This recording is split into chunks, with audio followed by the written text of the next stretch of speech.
So today, doing a bunch of prep and wanted to talk about ticks for just a little bit. I have a lot of experience, unfortunately, with ticks in my life. I have my ex-husband has Lyme disease, and I have a couple other people in my life who have Lyme disease. And I lived in the Smokies for a year, and I lived in Atlanta and spent a lot of time in North Georgia for 2 years, and have continued to travel through the Blue Ridge Mountains. And now, especially that I'm living in my RV and traveling the country, I do a lot of tick and flea preventative measures. So I wanted to talk real quick about that. I was a little frustrated a couple of nights ago because I wanted to treat all of my gear with permethrin. And I've done that before, but I had seen in some threads about how permethrin was affecting like water repellency or like the durability, maybe like breaking down seams and things like that with certain types of ultralight fabrics. So I did a lot of searching. I could find really specific information on Dyneema and Cuban fiber, two ultralight fabrics, but couldn't seem to find good information on ripstop nylon, which is what my tent, the Nemo Hornet Elite, and my bag, the Mariposa Gossamer Gear brand pack, are both made out of. So I decided to contact directly the manufacturers, and I'm very impressed. Gossamer Gear wrote me back on a Sunday, and Nemo wrote me back first thing on a Monday morning. So it's not so much the fabric. The fabric is okay. So I'm going to be treating my Mariposa with my Sawyer permethrin. The problem with the Nemo tent is that it has a DWR water repellent coating on it, and the permethrin can break that down and affect its water resistancy and repellency. And obviously you don't want your shelter to have breakdown with repelling water. So for that, they said you can use a natural insecticide. So I have used, I've been using this actually ever since I got my RV about a year ago. This is Wondercide. It is all natural, completely plant-based.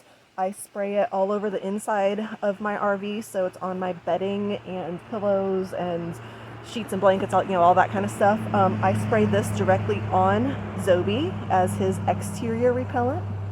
For him, I also have a flea collar that has permethrin in the flea collar. I don't spray the permethrin directly on him, but I get the flea collar with it, and then I use a combination of Brave Co for ticks, which I need to get for the trail, and what's it called? Trifexis for fleas and heartworm and all that kind of stuff for him. So he's kind of tripled up with the Brave Co, the flea and tick collar, and then the Wondercide on him.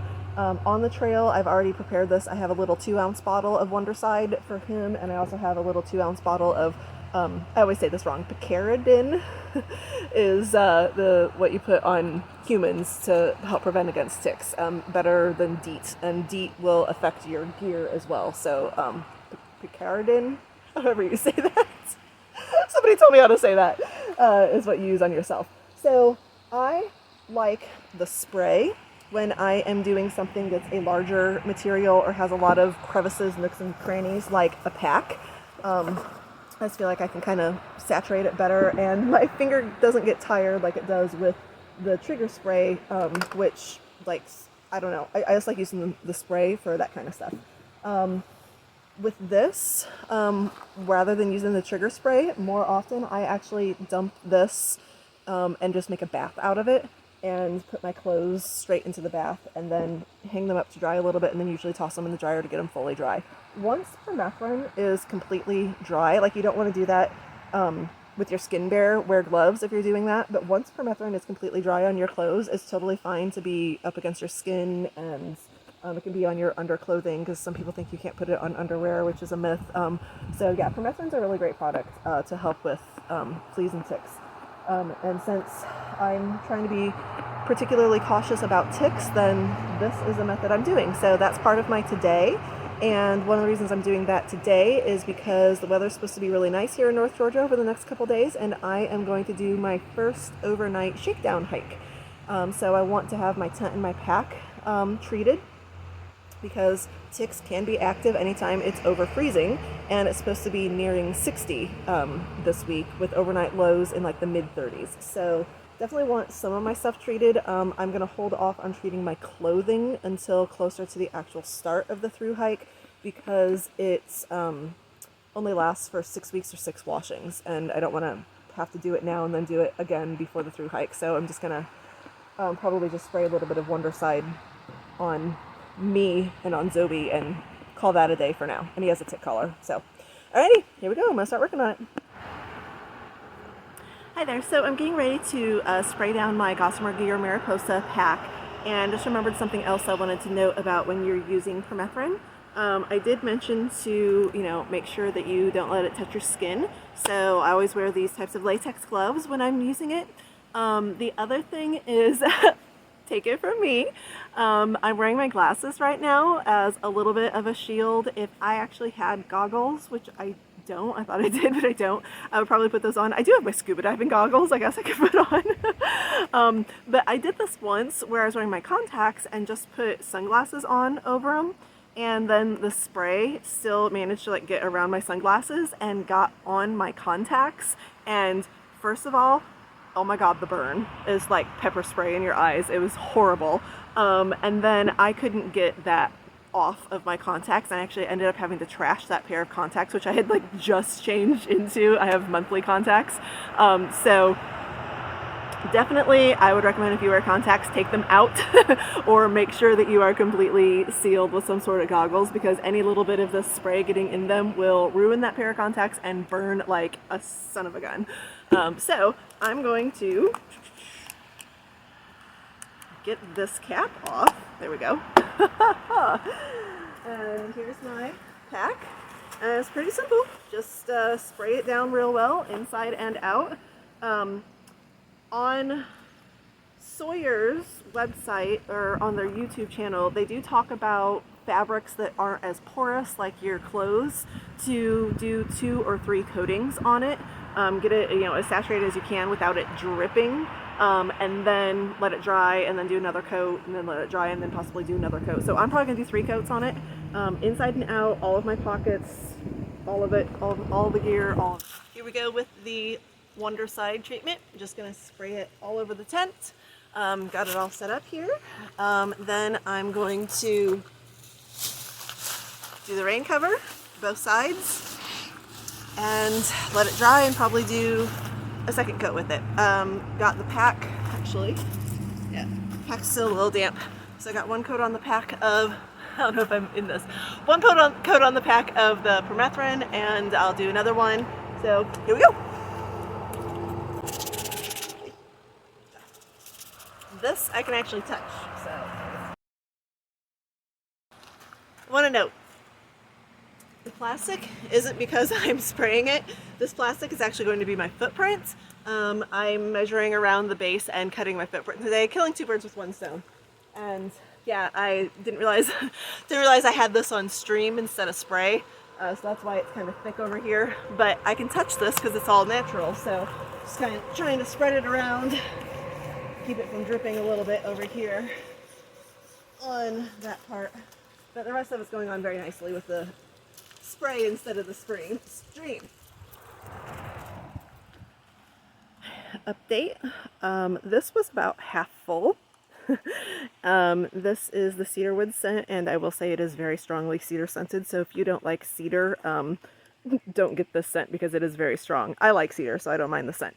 I have saturated my rain cover, and I've actually done a couple of coatings of saturating the tent. Yes, this has a DWR, sorry, water resistant coating on the tent. In pouring down rains, as people will tell you, your tents still can get wet. The big thing is I didn't want the permethrin to affect that coating so that the water resistance, gets broken down and ruined. So I have kind of dumped this on it, and I can tell this area now is kind of damp to the touch, and I've really focused on around the zippers on both sides, because the 2-person tent does have double doors, so there's some fabric actually in this area to get it saturated in, and I've even done the guy lines. That's like a little highway for ticks and critters And this is pretty wet. I focused on the underside of it first, but I'm out. There's a store near here in North Georgia that sells it, so I'll probably go buy another one anyway. And over here is my pack, which is actually pretty dry now. So I'm gonna put a second coat of permethrin on it. Like I said, I did inside and out. I even did the straps, and I even did, this is a little seat cover that is built into the back of the Mariposa. It goes in those pouches right there, so it provides padding and some structure to the backpack when you have it on, and then it's a little sit seat to provide some cushioning when you take a break and you want to sit. So going well. It's taking a little while, so if you are going to do this, make sure that you give yourself plenty of time in a well ventilated space, and give yourself some time between coats for it to dry. But here, it's working. Got the second coat on my pack. Nice and wet with permethrin. I like the spray. It just works so much better than the little nozzle spray. I also decided to go ahead and do my outer bag for my tent with permethrin. I don't know if this is actually even coated with the DWR, but since this is going to be, I have a big, sorry, as I fall over the picnic table, I have a big outer pocket on my Mariposa, and that's where I'm keeping my tent. So since this is on the outside, I decided to go ahead and treat it with permethrin as well. Once it dries, the permethrin won't transfer to my tent itself, which is treated with Wondercide. So yeah, that's what I did there. Hey, so I am actually posting in one of my groups about permethrin and use on these types of fabrics with the emails that I got back from Nemo and Gossamer Gear, which I will put on the screen if I haven't already. Nemo telling me about not using it with the DWR, and Gossamer Gear saying it's okay to use with a Mariposa. But there's been some other people who have messaged me privately asking about just using permethrin in general on clothing and other types of gear, and they've been asking specifically about like sleep gear and your sleep system. I'm not doing any of my sleep system. I'm figuring that, you know, between the sleep system actually being in my pack, which is treated, and my tent being treated, that there better not be any critters crawling around in there. I'm going to be keeping my doors closed. I'm kind of anal about that when I'm camping. I don't like spiders. And I'm just the type of person that I blow up when I get ant bites and mosquito bites and all that kind of stuff too. So I really try to keep critters out of my tent anyway. But anyway, my answer to that is I personally have Real Down sleeping bag, and I am not getting that wet. So I'm not treating it with permethrin or my down, what am I trying to say? My hoodie. Also, hi, my neighbor's waving at me. Also, I guess I would consider maybe doing like my Thermarest sleep pad, because that's going to be on the ground, but it's not on the ground, it's on the ground of my tent, and my tent is treated with Wondercide. So maybe if I was going to do anything, maybe my sleep pad, but other than that, no, I'm not going to even do my sleeping bag liners or anything like that. May change my mind while I'm on the trail and do my sleeping bag liners, but as of right now, no, I'm not doing any of my sleep system. So that answers that question. And honestly, I can't think of anything else to add to this video. I'm probably going to do one more coat of permethrin on my pack and get some more Wondercide at the store down the street and do one more coat on the Nemo. So that will be that with treating my pack and my tents. Thanks for watching.